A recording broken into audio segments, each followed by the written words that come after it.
Guerra às drogas. Chega de falar sobre os problemas do Brasil. Vamos falar sobre as coisas boas do Brasil? Não. Vamos falar sobre os problemas do México. Primeiro, você tem que ser grato ao México. Foram eles que inventaram a pílula anticoncepcional e a TV a cores, que foram, no século XX, os dois maiores instrumentos de controle de natalidade. Não bastasse, também inventaram o chocolate, melhor substituto para o sexo. Só para mim, não? Só eu? Ah, tá. O México tem muito a ver com a gente. Sim, eles têm, por exemplo, uma vocação inata para a zoeira, mesmo na derrota. Antes do jogo do time Tijuana, eles fizeram uma homenagem ao Neymar e criaram uma nova modalidade de esporte. Ganhava o torcedor que chegasse primeiro na linha de fundo, rolando. Naquilo que eles chamaram de Desafio Neymar. E aí vai o Neymar Challenge, aí vai o Neymar Challenge. Ei, esse vecino maromas, quem é? Que viene? Esse é o vecino. Eu queria muito ver o Neymar praticando esse esporte, porque se alguém esbarrasse nele enquanto ele rola, ele não ia poder sair rolando. Será que ele ia levantar e sair jogando bola? Mas voltando aos problemas do México, faz 12 anos no México que o então presidente, Felipe Calderón, que dirigia aquele programa, o Calderón do Hulk, não, anunciou, o que ele fez? Ele anunciou, o Calderón anunciou que a situação do país estava insustentável e decidiu iniciar uma guerra às drogas, combatendo, né, os traficantes. Então, o que ele fez? Ele pegou o exército inteiro e resolveu usá-lo para combater os traficantes. Ele prometeu à população mais, aspas, sensação de segurança, que é uma promessa que todo mundo devia desconfiar, né? Imagina um casamento, olha, eu te recebo como marido, eu te prometo sensação de fidelidade. Olha, eu vou te passar um remédio ótimo aqui, tá? Que dá muita sensação de saúde. Acho que...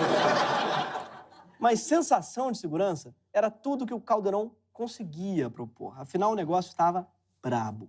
O índice de homicídios, quando ele assumiu, era de 9,5 por 100 mil habitantes. Eu acho estranho, aliás, esse 9,5 se tratando de homicídio. Deve valer o quê? 9 homicídios e um tiro no joelho? Vai ser meio homicídio. Mas, não. Como não adiantava chamar a polícia, porque ela já estava corrompida até o pescoço pelos traficantes, o Calderón chamou o exército. Só que, para combater as forças armadas, os narcos compraram armamento de guerra. E dinheiro não faltava, porque o maior consumidor de drogas do mundo é vizinho do México. Os Estados Unidos, país do Charlie Sheen, da Lindsay Lohan e do Dr. Ray. Resultado, com a guerra às drogas, os crimes foram ficando cada vez mais violentos. No ano seguinte, em 2009, o cartel de Tijuana mandou dissolver 300 corpos em ácido. E eu sei que você que curte o carnaval carioca está pensando, 300 corpos dissolvendo em ácido se chama boi tolo, mas não. É ácido sulfúrico mesmo.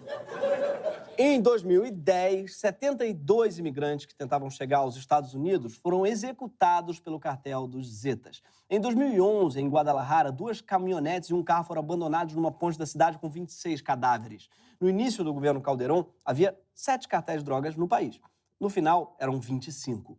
Tipo, é como se tivesse o PCC, o Amigos dos Amigos, e depois da guerra às drogas, surgiu o PCC do B, o... Amigos dos amigos, dos amigos, dos amigos, os amigos de Insta, né? Eu tinha os conheço de vista. Enfim, a guerra às drogas acabou com o pouco de estrutura que tinha no narcotráfico e a violência no México explodiu entre os cartéis, com a pulverização de cartéis. E com a explosão da violência, o governo nunca mais conseguiu tirar o exército das ruas. Hoje são 50 mil homens fazendo operações contra narcotraficantes, até hoje. E sabe quanto foi a taxa de homicídio no ano passado por lá? Mais que o dobro de 10 anos atrás, antes da intervenção. Calderón fez a Dilma, né? Sem estabelecer nenhuma meta, conseguiu dobrar a meta. E você acha que só policiais e bandidos morreram nessa guerra? Hoje calcula-se que 150 mil mexicanos foram mortos só durante o governo Calderón nessa guerra ao tráfico. E deve estar errado isso, deve ser 150 mil e meio, né? Esse dado tá meio... Nesse período, a população carcerária mexicana tornou-se a 6ª do mundo, com 260 mil presos.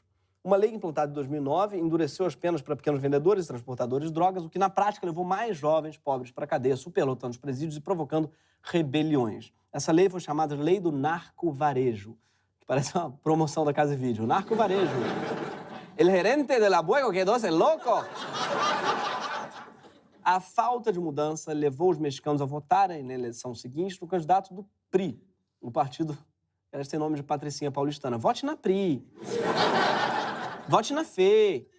A verdade, PRI não, é o Partido Revolucionário Institucional. Engraçado esse nome, né? Revolucionário Institucional. É uma contradição em termos, é tipo Partido Zoeiro Respeitador. Enfim, os mexicanos votaram de novo no candidato do PRI, que é o Henrique Peña Neto, esse cara que foi numa feira de literatura, mas não conseguiu citar o nome de nenhum livro que o marcou, ou quase nenhum. ¿Cuáles son las lecturas que han marcado mi vida? Bueno, que me han... Pues he leído varias desde novelas que me gustaron, en lo particular, y difícilmente lo puedo mejor ya hasta del título del libro. La Biblia es una.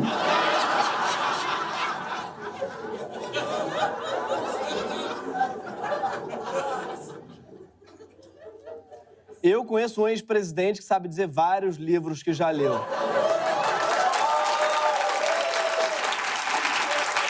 55 páginas por dia, para ser exato. Enfim, o Peña Neto chegou prometendo reformas liberais para o México se modernizar. Ele foi capa da revista Time como o Salvador do México.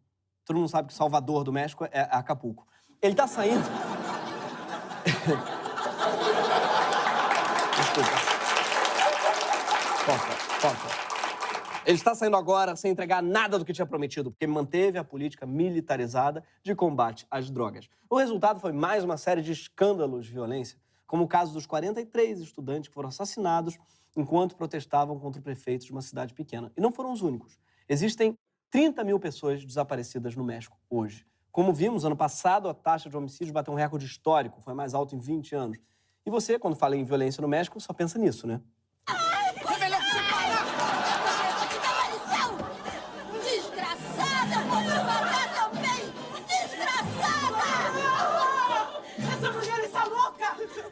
Então, os mexicanos toleram esse tipo de atuação e são eles que estão zoando o Neymar. Tá mal, Neymar. Tá mal pra caramba. A guerra às drogas do México é igual àquela da Marvel, é infinita. Mas diferente da Marvel, ela é um fracasso. O Andrés Manuel López Obrador, o AMLO, que acabou de ganhar as eleições, reconheceu o fracasso desse modelo de guerra às drogas e prometeu rever essa política. Ele vai ter muito trabalho pela frente. Mas por que você está falando do México? Porque, na verdade, esse programa não é sobre o México. A gente mentiu pra você. E eu, na verdade, eu sou o irmão gêmeo maligno do Gregório. Gregório Jorge. Não. Perdão. Olhar para o México pode servir para a gente entender onde é que a nossa política de drogas atual pode levar a gente. Ou melhor, já está levando. A estratégia que o Brasil está usando hoje no combate às drogas é a mesma que deixou o México nesse estado. Esse ano, a gente chamou o Exército para combater o tráfico no Rio, alegando que a polícia tinha perdido o controle da situação. A mesma desculpa que o Calderón usou para chamar o Exército para assumir a guerra às drogas no México em 2006. E assim como aconteceu no México, por aqui também ficam cada vez mais evidentes as relações de agentes públicos com o crime organizado. E a gente caminha para se tornar um narco-estado. O tráfico de drogas já movimenta mais de 15 bilhões por ano no Brasil e não existe nenhum sinal de que esse número vai diminuir. E você reclamando da crise, né? Não pense em crise, entre para o PCC.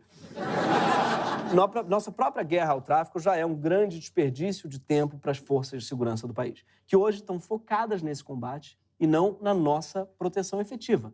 Só em 2014 foram gastos 409 milhões e meio de reais com repressão policial no combate às drogas. E se você acha que essa guerra toda vale a pena porque as drogas matam, vale lembrar que morre muito mais gente como consequência da guerra às drogas do que pelo uso de drogas em si. Somos um dos países que menos mata gente por overdose. Segundo a ONU, o índice de mortes por overdose no Brasil é de 1,2 a cada 1 milhão de habitantes no Brasil. Tem mais chance de você morrer de picada de cobra e escorpião no Brasil do que de overdose. E você não está vendo nenhuma guerra às cobras. Por outro lado, só a última grande operação da nossa guerra às drogas na favela da Maré, no Rio, matou 8 pessoas, entre elas uma criança de 14 anos. Se você acha que essa matemática está fazendo sentido, você não é de exatas e nem de humanas. E as pessoas ainda insistem em achar que o que mata é a maconha, como o apresentador Siqueira Júnior não cansa de repetir. Você que fuma maconha, você vai morrer. Você, maconheiro, vai morrer daqui pro Natal. Não vai ver Papai Noel. Não vai ver a árvore de Natal.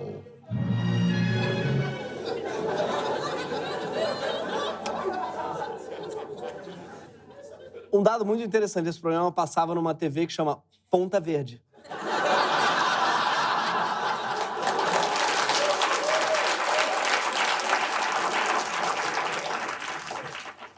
E eu tenho um recado pra você, Siqueira Júnior.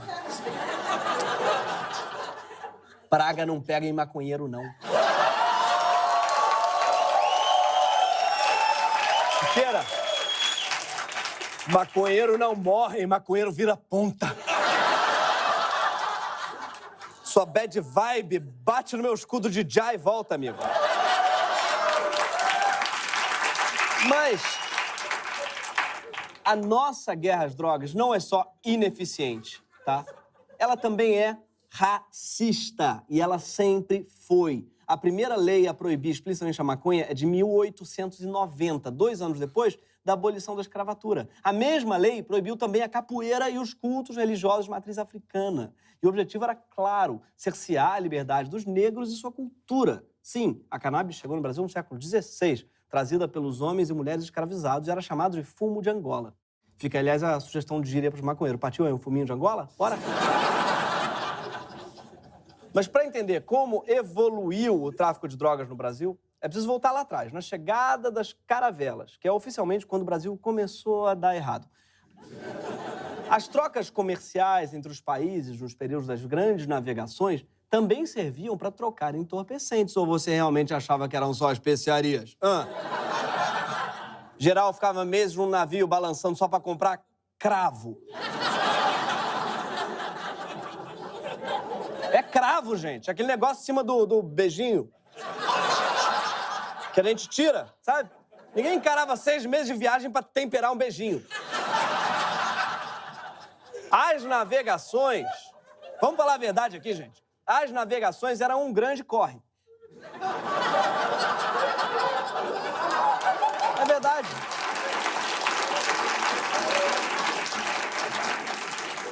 Não existia o Telegram.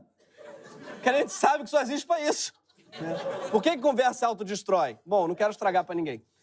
Durante séculos e séculos, só os brasileiros que usavam drogas tiveram, eventualmente, problemas com drogas. O problema passou a ser de todos quando iniciou-se a proibição. E nossa política proibicionista conseguiu piorar ao longo do tempo. Sim, porque a Lei de Controle de Drogas de 1921 regulava o consumo de álcool em espaços públicos e determinava que o uso de entorpecentes seria permitido para fins medicinais. Ou seja, era mais moderna que a de hoje. Cadê o Temer para voltar 80 anos em 2 nessas horas? Mas Getúlio Vargas quis aumentar o controle sobre o comportamento das pessoas com leis mais rígidas e abrangentes. A maconha voltou para a lista das substâncias proibidas no país, seguindo o modelo proibicionista americano. Foi banida a heroína do país, enquanto a morfina e a cocaína passaram a ser substituídas nos hospitais por outras substâncias menos divertidas. A indústria farmacêutica nacional passou a depender de produtos importados. Os preços, claro, eram repassados para a população. Enquanto isso, o hábito de fumar maconha não perdia força nos centros urbanos, nem nos centros acadêmicos. E começou a se espalhar no país de verdade nos anos 50, criando todo um mercado ilegal.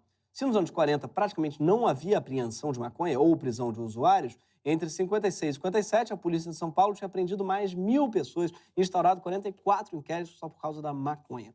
Foi nos anos 70, quando a política proibicionista já tinha gerado o tráfico internacional, que surgiu o termo guerra às drogas. Vários países assumiram políticas severas e focadas no proibicionismo, tudo isso puxado pelo então presidente dos Estados Unidos, Richard Nixon. E o Brasil seguiu a mesma linha. Em 76, surgiu uma lei que igualava usuários a traficantes de drogas, com penas altíssimas. O crime brasileiro achou a oportunidade ideal para ganhar muito dinheiro, porque eles tinham o monopólio da venda de drogas. E depois se reclama que o Estado brasileiro não ajuda os empreendedores, né? Nesse caso, deu até isenção de imposto. É a ditadura militar brasileira acelerando vários modelos disruptivos aí de empreendimento high stakes. É um puta networking, hein? Puta networking com a Colômbia, meu. O final da ditadura também não melhorou a nossa situação. Com a abertura democrática, a máquina repressiva do Estado, que tinha passado anos focada no combate ao comunismo e à subversão, se voltou para o jovem pobre. O inimigo interno passou a ser o morador de favela. Aumentou a letalidade do Estado e se intensificou o genocídio da população negra. Em 90, o consumo da maconha e cocaína no Brasil já tinha explodido. A gente já tinha virado rota internacional de tráfico. O crime organizado estava nadando em dinheiro graças à proibição. O que a gente fez? Intensificou o proibicionismo. E o tráfico de drogas foi equiparado, então, aos crimes hediondos, como a tortura e o terrorismo, o que superlotou ainda mais os presídios. Enquanto isso, o Ministério da Saúde resolveu investir em quê? Em campanhas toscas para convencer as pessoas a pararem de usar drogas, como essa. Um relatório, Marcão. Cadê o relatório que eu te pedi? Não tá aí? Claro que não. Tá piscando? Não. E agora? Nada. O cliente tá aí. Cadê o relatório? Não imprimiu ainda. O que houve com a impressora?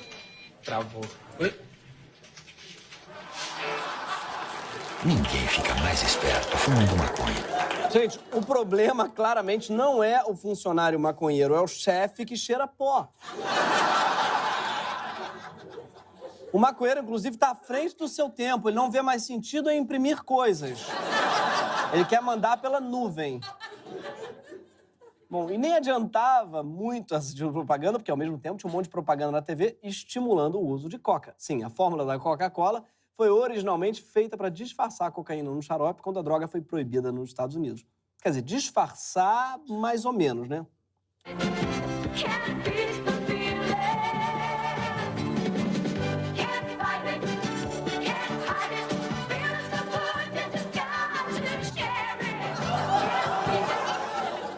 Gente, cuidado, não usem coca para fazer tarefas domésticas.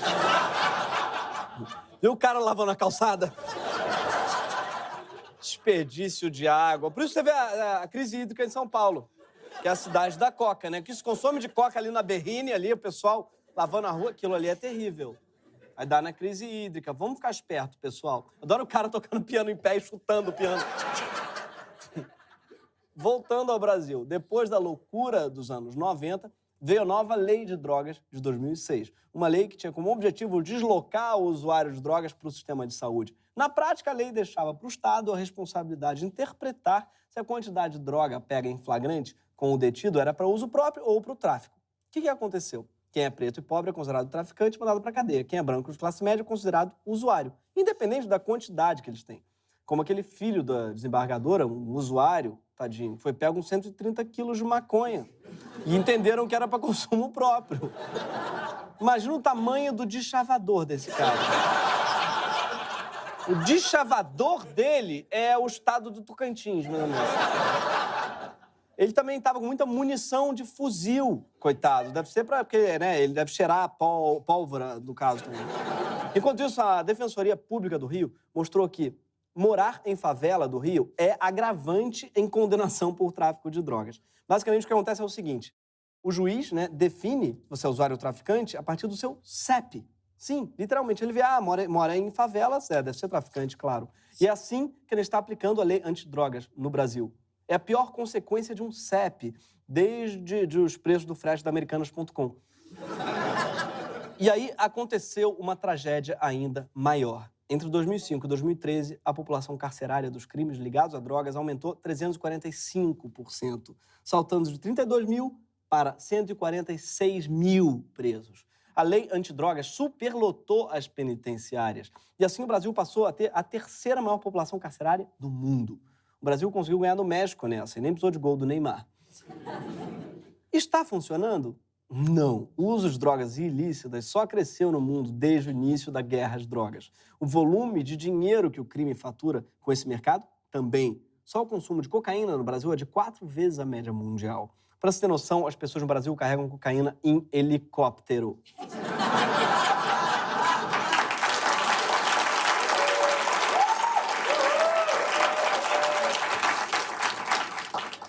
E você não precisa nem gostar, nem usar drogas para compreender isso. Sério.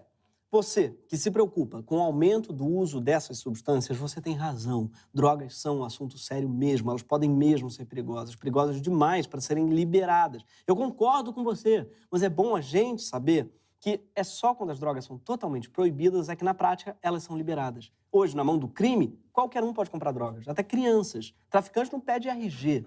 Legalizar as drogas é justamente trazê-las para a lei, para o controle e a regulação.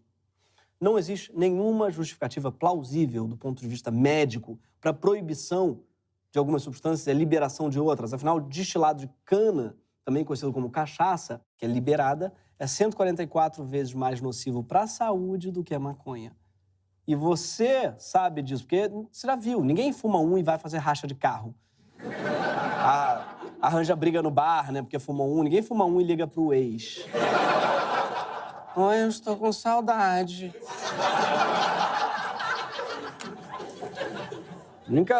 A única coisa que a maconha te leva a fazer é jogar 15 horas de GTA. Só. Só. Ué, será que nesse caso, então, nós não deveríamos proibir o álcool, então, Gregório? Não! Primeiro, porque a proibição só afasta o usuário do sistema de saúde. Segundo, porque proibir não funciona, e já testaram. Quando o álcool foi proibido nos Estados Unidos, nos anos 20, o que é que aconteceu? Surgiram bares clandestinos, bebidas falsificadas e a máfia, gerando figuras como o Al Capone. Deu tão errado que a lei foi abolida. No caso das drogas que são ilícitas hoje, a diminuição do consumo em diversos países do mundo também não se deu pela proibição. Pelo contrário, em Portugal, país que há 18 anos descriminalizou a posse de até 10 doses de qualquer droga, o consumo diminuiu. No Uruguai, depois da legalização da maconha, não houve mais mortes ligadas ao tráfico. Até o início de 2018, a redução dos crimes foi de 18% no Uruguai. Porém, aumentou, claro, e é bom a gente falar também a verdade, porque ao mesmo tempo aumentou exponencialmente no Uruguai o consumo de alfajor. Isso é verdade, tem que falar. Vamos falar a verdade, cara. Nesse programa a gente fala a verdade. E não foi só alfajor, não. Teve muita porcaria também. Teve muito mais produção de música de reggae ruim que, porra, rima beleza com naturaleza. A gente sabe que teve muito mais sarau de poesia. Vamos ser sinceros. Ou seja, a gente está travando uma guerra que não tem nenhum resultado benéfico para a população. Nenhum. A gente está fazendo um remake tosco de novela mexicana da pior qualidade. Tudo indica que a guerra às drogas apenas serve para aumentar e não diminuir o consumo de substâncias perigosas. Mas quando eu digo estamos travando uma guerra, eu estou sendo um pouco desonesto, porque nem eu, nem provavelmente você, assinante da HBO, estamos arriscando de verdade a nossa pele nessa guerra. Se fosse a elite brasileira sendo jogada na frente do fuzil, a coisa já teria tomado outro rumo, mais precisamente o rumo de Miami. Nem precisa de guerra às drogas pro pessoal ir pra Miami. O dólar já chega a 4, já ficam assustadíssimas. Oh, você viu, gente, quanto que tá custando aqui um creme da L'Oréal? Quem a gente tá mandando pra linha de frente dessa guerra são os nossos soldados e policiais. A maioria deles de origem muito pobre. São eles que correm, todos eles, o risco de morrer antes do Natal. O Rio de Janeiro está há 5 meses sob intervenção federal, parte da nossa política de combate às drogas. E qual foi o saldo até agora da intervenção? Já houve 452 mortes, tá, decorrentes de ação policial, sendo 32 de policiais. E olha só o desperdício de talento das nossas forças de segurança.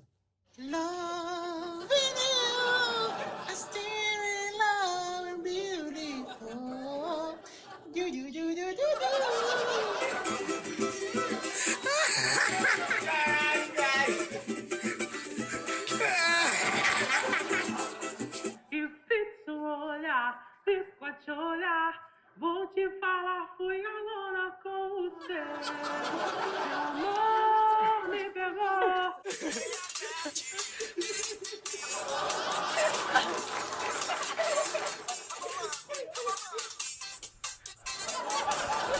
And man, always show me a big carry girl love, a big cab much soon, cause I'm loud across the truth.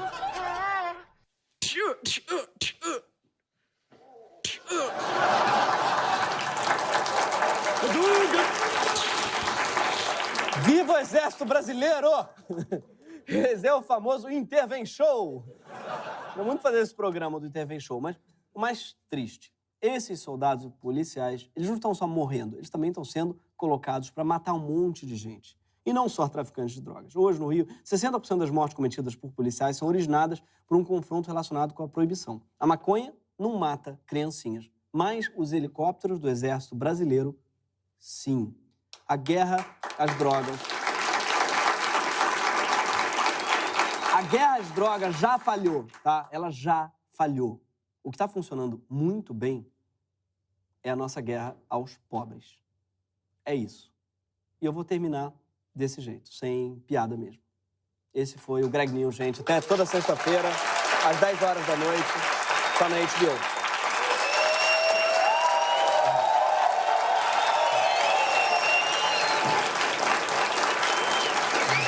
Obrigado, Valeu.